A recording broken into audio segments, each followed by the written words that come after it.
Après avoir mangé le gâteau d'anniversaire que ma mère insistait être sans danger, ma fille s'est pliée en deux de douleur. Elle fait semblant, a ricané ma mère. Les intolérances alimentaires, ça n'existe pas, a ajouté mon père. Je n'ai rien dit. Nous sommes juste partis. Le lendemain, j'ai passé un appel qui leur a fait tout regretter. La maison sentait la vanille et les bougies du commerce quand nous sommes entrés.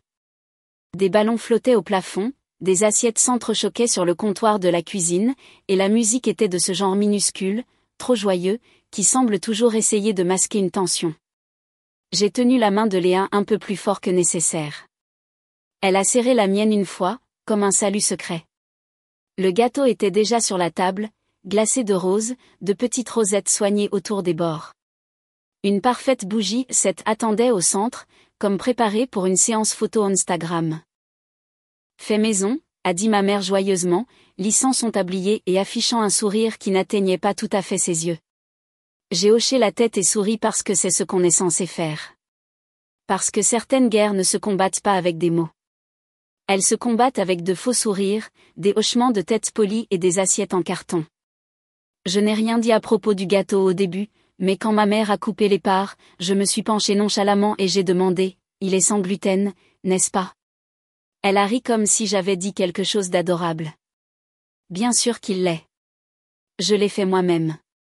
Elle l'a dit avec tant d'assurance, d'indignation, que pendant une seconde, j'ai eu honte d'avoir posé la question. Léa a levé les yeux vers moi, ses yeux grands et confiants. J'ai hoché la tête.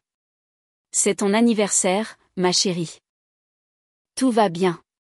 Elle a pris sa part et s'est assise soigneusement, ajustant l'ourlet de sa robe rose à paillettes, celle qu'elle avait choisie elle-même ce matin-là parce qu'elle disait qu'elle se sentait comme une princesse superstar. Ses baskets étincelantes tapaient un peu sous la table pendant qu'elle attendait patiemment que tout le monde soit servi. Elle a pratiqué en chuchotant « merci ». Je l'ai entendu. J'aimerais pouvoir dire que j'avais un mauvais pressentiment. J'aimerais pouvoir dire que mon sang s'est glacé quand j'ai vu le glaçage ou que le temps s'est ralenti quand le couteau a plongé dans le gâteau. Mais non, cela semblait normal parce que c'est toujours comme ça. Les pires trahisons ne viennent pas avec des coups de tonnerre et une musique dramatique.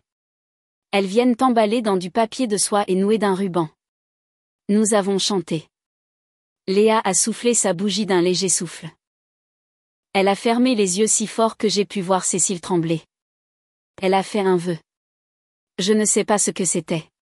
Peut-être quelque chose de simple. Peut-être quelque chose à propos de cette année étant meilleure que la précédente. Elle a souri quand elle a pris sa première bouchée. Un vrai sourire. Pas poli. Pas forcé. Un petit sourire heureux et soulagé, comme si, juste peut-être, la journée allait bien se passer. 20 minutes plus tard, elle a tiré sur ma manche et a chuchoté qu'elle avait besoin d'aller aux toilettes. Son visage était pâle. Ses petites mains tremblaient. Je l'ai aidée à descendre le couloir, passant devant les rires, devant l'odeur de lasagne et de bougies de cire fondant dans le glaçage. Elle a essayé de marcher seule, mais à mi-chemin, elle s'est arrêtée, a pressé une main sur son ventre et m'a regardé avec des yeux grands et vitreux.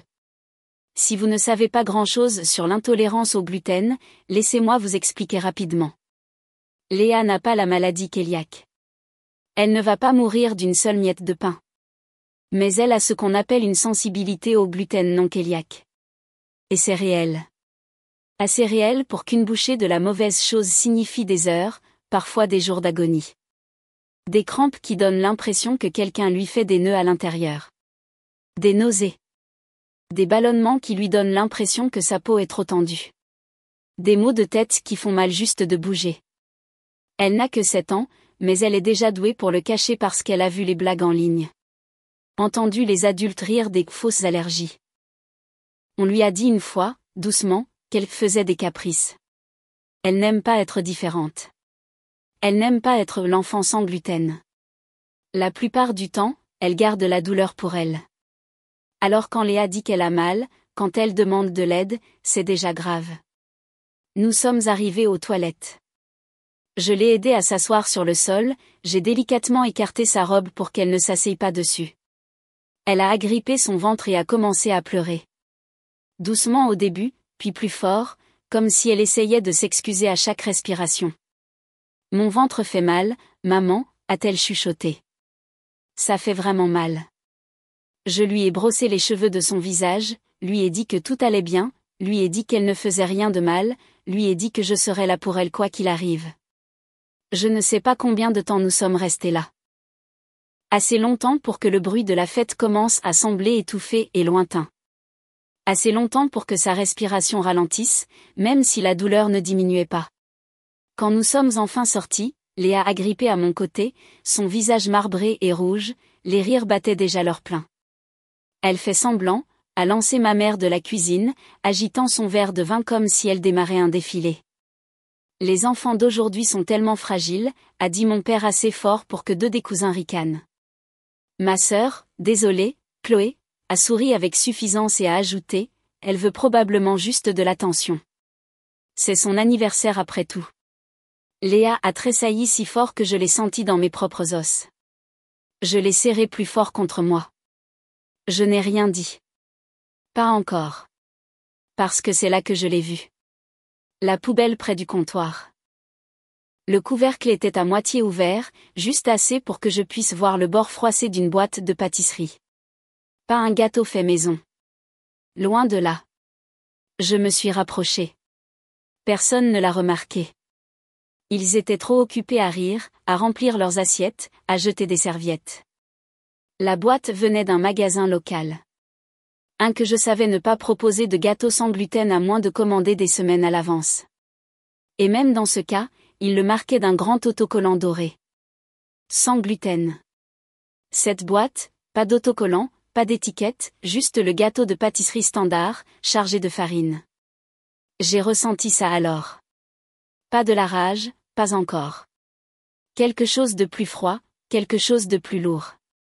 J'ai sorti mon téléphone, j'ai pris une photo de la boîte, une photo du gâteau à moitié mangé sur la table, une photo de la stupide pancarte que maman avait scotchée sur le comptoir et qui disait « Fait maison avec amour ». Ce n'était pas de l'amour. C'était une trahison glacée de rose. Je me suis agenouillée au niveau de Léa. Elle faisait de son mieux pour ne pas pleurer de nouveau, faisant de son mieux pour ne rien gâcher. « Tu n'as rien fait de mal », ai-je chuchoté. Elle a hoché la tête, un petit mouvement misérable. Nous rentrons à la maison, ma chérie, ai-je dit plus fort maintenant, assez clairement pour que tout le monde entende. Ma mère a froncé les sourcils. Mon père a ouvert la bouche comme s'il allait dire quelque chose, mais y a renoncé. Chloé a levé les yeux au ciel si fort que j'ai cru qu'elle allait se tordre quelque chose. Nous n'avons attendu personne pour nous arrêter. Nous n'avons pas attendu d'excuses qui ne viendraient pas. Nous sommes sortis, moi portant le poids de la douleur de ma fille, ma propre fureur nichée soigneusement sous mes côtes comme une seconde colonne vertébrale. J'aimerais pouvoir vous dire que quelqu'un a couru après nous. J'aimerais pouvoir vous dire que quelqu'un a appelé. Mais la vérité, c'est qu'ils ont ri et sont retournés manger. Et quelque part entre la salle de bain et la porte d'entrée, j'ai réalisé quelque chose. Je n'allais plus jamais les laisser rire. Ni de Léa, ni de moi, ni jamais. On ne se réveille pas un jour en réalisant que ses parents ne se soucient pas de vous. Cela s'insinue comme de l'eau sous une porte. Assez petit au début pour que vous pensiez que c'est votre imagination. Peut-être qu'ils étaient fatigués. Peut-être que vous étiez dramatique. Peut-être que si vous vous efforciez davantage, vous seriez plus facile à aimer. J'ai grandi en pensant de cette façon. Un millier de petites coupures, chacune assez petite pour être expliquée, jusqu'au jour où vous réalisez que vous vous videz de votre sang. J'avais ces migraines quand j'avais l'âge de Léa. De fortes migraines, le genre qui faisait que le monde s'inclinait sur le côté et que les lumières brûlaient derrière mes yeux. Je me recroquevillais sur le canapé avec un linge froid sur le front, essayant de ne pas respirer trop fort. Ma mère levait les yeux au ciel, soupirait lourdement et disait des choses comme « Encore une ». Ça doit être sympa de prendre des vacances à chaque petit mal de tête. Mon père appelait ça « faire le malade ». Il disait que je devais m'endurcir. Il disait que j'étais trop sensible, comme si c'était un échec, comme si c'était une tâche que je ne pouvais pas laver. Le pire, c'est que parfois, je les croyais. À l'adolescence, j'ai arrêté de leur dire quand quelque chose me faisait mal. Cheville tordue, crampe d'estomac. Je restais dans ma chambre et boitais en silence, car à quoi bon? La douleur était une faiblesse. La faiblesse était embarrassante. On apprend tôt ce que sa famille valorise. Dans la nôtre, ce n'était pas la gentillesse. C'était l'endurance. Fais semblant que tu vas bien, quoi qu'il t'en coûte. Quand Léa a été diagnostiquée avec une intolérance au gluten l'année dernière, je me suis promis de ne pas lui faire ça. Je me suis promis de l'écouter, de la croire quand elle disait qu'elle avait mal, de faire de la place pour sa douleur, même si cela rendait les choses plus difficiles, même si cela rendait les choses gênantes, surtout alors. Et pour la plupart, j'ai tenu cette promesse. Mais c'est drôle comme les vieilles habitudes sont tenaces quand on se trouve au milieu du champ de bataille où l'on a grandi. C'est drôle comme il est facile de croire aux mensonges que peut-être cette fois-ci serait différente. Peut-être qu'ils avaient changé. Peut-être qu'ils seraient là pour elle d'une manière qu'ils n'avaient jamais été là pour moi. Ils n'avaient pas changé.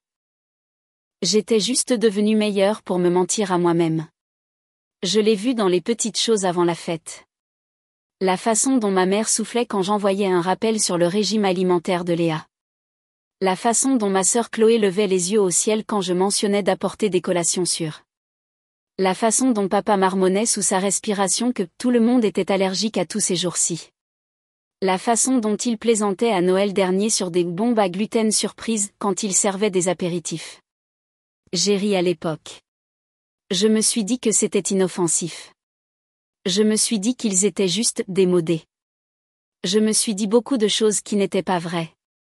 Si vous vous demandez pourquoi quelqu'un mentirait sur la fabrication d'un gâteau sans gluten, je vais vous le dire, c'est de la fierté. C'est du pouvoir. C'est le refus silencieux et amer de croire que quoi que ce soit en dehors de leur expérience pourrait être réel. Ils ne doutaient pas seulement de la douleur de Léa. Ils détestaient l'idée que ses besoins leur demandent quoi que ce soit. Même quelque chose d'aussi petit que de changer de farine, surtout quelque chose d'aussi petit, parce que les petites choses ne coûtent pas cher. Ce qui signifie que si vous refusez de les faire, ce n'est pas parce que vous ne pouvez pas. C'est parce que vous ne voulez pas. Je ne dis pas qu'ils se sont réveillés ce matin-là en pensant « faisons du mal à Léa aujourd'hui ». C'est pire que ça. Ils n'ont pas du tout pensé à elle. Après avoir quitté la fête, je me suis assise avec Léa dans sa chambre. Elle était recroquevillée dans son lit, les genoux sous le menton, ses baskets scintillantes abandonnées dans le couloir comme si elle ne pouvait pas supporter de témoigner du reste de la journée. Je lui ai apporté une bouillotte, l'ai bordée doucement, me suis assise sur le sol près de son lit. « Tu crois que j'ai fait quelque chose de mal ?» a-t-elle chuchoté. Ma gorge s'est serrée. « Non, ma chérie » ai-je dit. « Tu as tout fait correctement. » Elle a hoché la tête, mais je pouvais voir qu'elle ne me croyait pas entièrement. Pas encore. Peut-être pas avant longtemps. Les gens parlent de la résilience des enfants. Je pense qu'ils confondent résilience et silence. Ils pensent que si un enfant continue de sourire, de se montrer, de rire au bon moment, cela signifie qu'il va bien. Mais parfois, cela signifie simplement qu'il a appris que cela n'a pas d'importance s'il ne va pas bien. Je me suis préparé une tasse de thé ce soir-là, je me suis assise à la table de la cuisine, la maison sombre autour de moi, écoutant le doux bourdonnement du réfrigérateur et le son encore plus doux de la respiration de Léa dans le couloir. J'ai pensé à toutes les fois où mes parents m'avaient ignoré, à toutes les blagues qu'ils avaient faites à mes dépens, à tous les anniversaires où le gâteau n'était pas tout à fait juste, et les cadeaux un peu cruels, et les sourires un peu trop vifs. J'ai pensé à combien je me suis rendue petite année après année, essayant d'être plus facile à aimer. Et j'ai pensé à Léa, sa robe scintillante, son petit merci si soigné, son sourire courageux, même quand son estomac se tordait. Elle méritait mieux. Quand les textos de ma mère ont commencé à arriver le lendemain matin, j'espère que tu te sens mieux. Ne faisons pas une montagne de rien. C'est une fille forte. Elle va s'en remettre. Je n'ai pas répondu. Pas encore. Quand Chloé s'est ajoutée, tu es tellement dramatique. Ce n'était qu'une part de gâteau. Ce n'est pas comme si on l'avait empoisonné. Je n'ai pas répondu non plus parce que pour la première fois depuis longtemps, je n'étais pas confuse. Je ne doutais pas de moi-même. Je ne me demandais pas si j'étais peut-être trop sensible. Pour la première fois, je les ai vus clairement, et je savais exactement ce que je devais faire. Je n'allais pas discuter. Je n'allais pas supplier. Je n'allais pas expliquer la décence humaine la plus élémentaire à des gens qui avaient passé leur vie à s'en moquer. J'allais protéger ma fille sans excuse, sans culpabilité, sans une autre seconde perdue à prétendre qu'il nous méritait. On ne s'éloigne pas de gens comme ça par accident. On s'éloigne parce qu'on a finalement été poussé assez loin pour voir le précipice sur lequel on se tenait depuis toujours. Après notre retour à la maison, je me suis assise à la table de la cuisine et j'ai fixé mon téléphone. Les photos étaient toutes là, brillantes froidement dans la lumière, la boîte de pâtisserie dans la poubelle, le gâteau à moitié mangé sans étiquette sans gluten, les textos où je les avais avertis, suppliés, me faisant petite, raisonnable et polie, les blagues qu'ils avaient faites après coup sur le fait qu'un peu de farine n'avait jamais tué personne. Preuve. Pas assez pour annuler ce qu'ils avaient fait, mais assez pour s'assurer qu'ils ne puissent pas faire semblant que cela n'était pas arrivé. J'ai dit à Marc que j'allais appeler la police. Il n'a pas discuté. Il a juste dit, je reste avec Léa. Et il est retourné s'asseoir à côté d'elle, lui brossant les cheveux avec cette patience tranquille que je pensais autrefois réservée aux saints. J'ai appelé la ligne non urgente, j'ai dit à la femme à l'autre bout que je devais signaler un préjudice intentionnel à un enfant, j'ai tout expliqué, les avertissements concernant l'allergie, le diagnostic médical, la preuve documentée qu'ils savaient et avaient quand même servi le gâteau. Ils m'ont transféré à un agent des services sociaux. Il a écouté attentivement, n'interrompant que pour poser des questions claires et précises. Léa avait-elle été diagnostiquée médicalement? Oui. Des documents officiels de son pédiatre. La famille était-elle au courant? Oui. Des textos et des conversations le prouvant? Y avait-il des preuves qu'il l'avait délibérément ignoré? Oui. Photos, capture d'écran, messages vocaux. Il est resté silencieux une seconde après que j'ai fini. Finalement, il a dit, nous pouvons déposer un rapport. Cela enregistre l'incident. Ce n'est pas une accusation criminelle. Pas à moins qu'une enquête plus approfondie ne trouve des preuves claires de préjudice imprudent ou d'un schéma, mais cela restera documenté. Ce sera là si vous en avez besoin à nouveau. Il ne l'a pas dit comme si c'était une petite chose. Il l'a dit comme si c'était une arme. Et pour une fois dans ma vie, je ne l'ai pas reposé. Je lui ai tout envoyé. Chaque photo, chaque texto, chaque fragment de preuve qu'il n'aurait jamais cru que je serais assez courageuse pour rassembler. Quand j'ai raccroché, je ne me sentais pas triomphante. Je me sentais comme quelqu'un qui avait arrêté de recoudre des blessures juste pour saigner plus lentement. J'en avais fini de saigner pour eux. Le premier texto est arrivé 10 minutes plus tard. Tu as appelé la police pour une fête d'anniversaire? Réfléchis, il faut que tu arrêtes avant de tout gâcher. Les familles ont des désaccords. Les gens normaux n'appellent pas la police pour un gâteau. Et mon père, de manière prévisible, pire. J'espère que tu es prête à élever cette fille seule quand Marc en aura marre de tes caprices. C'était le couteau glissé là où il savait toujours que ça ferait mal. Pas seulement m'attaquer. Attaquer le foyer de Léa. Attaquer mon mariage parce qu'il ne voulait pas seulement que je sois obéissante. Il voulait que j'aie peur. Je n'ai pas répondu. Non pas que je n'avais pas de mots. Parce qu'aucun mot ne leur ferait entendre ce qu'ils refusaient de voir. Je me suis assise et j'ai commencé à faire une liste à la place. Pas une liste d'ennemis. Une liste de personnes qui savaient encore aimer. Des gens dont Léa méritait d'être entourée. Des gens qui ne riraient jamais de sa douleur. La deuxième fête d'anniversaire n'allait pas être fantaisiste. Elle n'allait pas avoir d'arche de ballons assorties ou de table de dessert parfaite pour Instagram.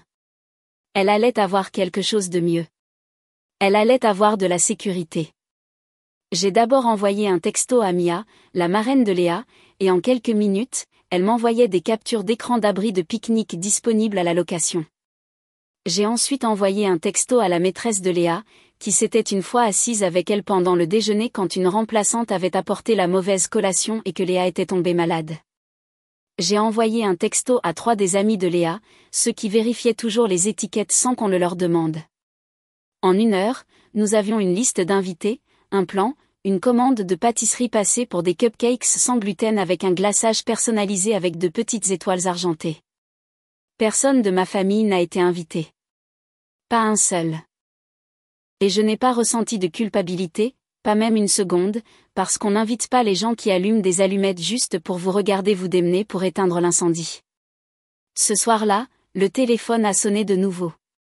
Je l'ai laissé passer sur la messagerie vocale. Sa voix était tendue, furieuse, mais enrobée d'une fausse douceur. Aurélie, ma chérie, réfléchis à ce que tu fais. Léa a besoin de sa famille. Elle a besoin d'un village. Ne laisse pas ta fierté gâcher sa chance de grandir entourée de gens qui l'aiment. Je suis restée là à écouter les mots pétiller comme de l'acide dans l'air. Ils avaient appelé amour le fait de se moquer d'une enfant malade. Ils avaient appelé amour le fait de lui mentir. L'amour n'est pas de faire semblant que la douleur de quelqu'un n'est pas réelle. L'amour n'est pas de rire quand quelqu'un que vous êtes censé protéger est recroquevillé en pleurs sur le sol d'une salle de bain. L'amour n'est pas une performance. C'est une promesse. J'ai pensé à la rappeler. Non pas pour discuter, juste pour dire très calmement, si vous l'aimiez, vous ne l'auriez pas empoisonné pour prouver un point. Mais ensuite j'ai réalisé quelque chose de mieux. Il ne méritait même pas autant d'énergie. J'ai bloqué le numéro à la place. J'ai bloqué Chloé. J'ai bloqué papa. Je n'allais plus expliquer la décence la plus élémentaire à des adultes. Je n'allais plus écrire d'essais suppliants pour une humanité de base. Il savait. Il s'en fichait. Le lendemain matin, l'officier de police m'a envoyé par courriel la confirmation que le rapport avait été déposé. Pas d'accusation criminelle, pas encore. Mais c'était là. Documenté, visuel, indéniable. Je l'ai imprimé, l'ai mis dans un dossier, l'ai rangé dans le coffre-fort où nous gardions les certificats de naissance, les carnets de vaccination et le premier bracelet d'hôpital de Léa. Preuve que nous comptions. Preuve que quelqu'un avait écouté. Preuve que cette fois, les dommages qu'il causait ne disparaîtraient pas comme s'ils n'avaient jamais existé. Au dîner, Léa était encore silencieuse. Marc avait préparé des spaghettis, des pâtes sans gluten, ses préférées, et nous avons mangé dans le doux tintement des fourchettes et le léger murmure du lave-vaisselle en marche. Après, Léa est montée sur mes genoux et a appuyé sa joue contre ma poitrine. « Est-ce mal de vouloir une famille différente ?» a-t-elle demandé. J'ai embrassé le sommet de sa tête. « Non, ma chérie », ai-je dit. « C'est courageux. » Nous avons finalisé les plans pour sa deuxième fête d'anniversaire ce soir-là. Pas de discours, pas de grande surprise, juste des cupcakes, des bulles, un parc rempli de rires qui n'avait pas d'arête vive. Et Léa, brillante, féroce, libre, exactement comme elle méritait d'être. Vous pensez que le pire, c'est le moment où vous réalisez que votre famille préférerait blesser votre enfant plutôt que d'admettre qu'elle avait tort. Mais ce n'est pas ça. Le pire, c'est ce qui se passe après, quand ils essaient de le tordre, de le réécrire, de se frayer un chemin dans votre vie comme s'ils y avaient droit. La trahison a été vive. Mais les conséquences, elles étaient lentes, pourries. Cela a commencé par le silence. Quelques jours de cela, pas d'appel, pas de texto, juste assez de temps pour que je baisse presque ma garde. Puis est arrivé l'email de Chloé. Objet, pour le bien de Léa, j'ai pardonné ta réaction excessive. Je pense qu'il est temps que nous passions tous à autre chose. Mettons cela derrière nous. Léa mérite sa famille. Pardonner. Comme si ce n'était pas elle qui avait ri pendant que ma fille sanglotait sur le sol d'une salle de bain. Comme si c'était moi qui devais m'excuser. Je n'ai pas répondu. Non pas que je n'avais pas de mots, parce que j'avais déjà dit tout ce qu'il y avait à dire le jour où j'ai déposé ce rapport. Puis ma mère a envoyé des fleurs, un énorme bouquet, des lys roses et des roses blanches, une carte qui disait « Nous vous aimons toutes les deux. Ne laissons pas un malentendu effacer toute une vie d'amour. » J'ai regardé les fleurs pendant un long moment avant de les jeter directement à la poubelle. Parce que voici la chose à propos d'une vie d'amour. Si c'était réel, il n'aurait pas fallu un seul gâteau pour le détruire. S'il peut être effacé par un seul moment de vérité, ce n'était jamais de l'amour du tout. Ils ont ensuite intensifié. Des appels téléphoniques de numéros bloqués, des messages vocaux, des emails de proches à qui je n'avais pas parlé depuis des années. Ma tante a appelé pour me dire que ma mère était bouleversée. Ma cousine m'a envoyé un message Facebook me demandant si j'allais bien mentalement. Chloé a posté quelque chose de vague, mais ciblé en ligne, sur les gens qui montent les enfants contre la famille pour attirer l'attention. Ils ne pouvaient pas me contrôler, alors ils ont essayé de contrôler l'histoire, puis ils ont franchi la ligne. C'était un mardi. L'école de Léa m'a appelé vers 14h30, une heure avant la sortie. La secrétaire de l'accueil était calme, mais je pouvais entendre la tension derrière ses mots. « Bonjour Madame Dubois. Je voulais juste vérifier. Avez-vous envoyé les grands-parents de Léa pour la chercher aujourd'hui? Ils sont là et disent qu'ils avaient votre permission. » Mon cœur s'est arrêté. « Non, ai-je dit, en me levant si vite que j'ai renversé ma chaise. Absolument pas. Ne la leur donnez pas. La femme m'avait déjà devancé. Nous l'avons gardée en classe. Ils ne l'ont pas encore vue, mais nous allons documenter cela, et je vous recommande de contacter les autorités. J'étais déjà en train de composer le numéro de la police. Soyons clairs, ils n'ont pas seulement franchi une limite. Ils l'ont violée. Ils se sont présentés à son école, ont essayé de la prendre, ont essayé de me contourner comme s'ils avaient encore une quelconque autorité sur elle, une quelconque confiance, des droits. Quand l'agent est arrivé à l'école, j'étais déjà là. Marc aussi. Il avait quitté le travail dès que j'avais appelé. Léa était en sécurité. Secouée, mais en sécurité. Elle ne les avait pas vus, et Dieu merci pour cela. L'agent a pris nos déclarations, a contacté l'école pour confirmer le déroulement des faits, m'a dit calmement, professionnellement, que cela allait maintenant se transformer en une ordonnance formelle de non-contact enregistrée. Pas seulement un rapport, un dépôt officiel de protection civile, pas de prison, pas de menottes, mais une ligne qu'il ne pouvait plus franchir sans conséquence.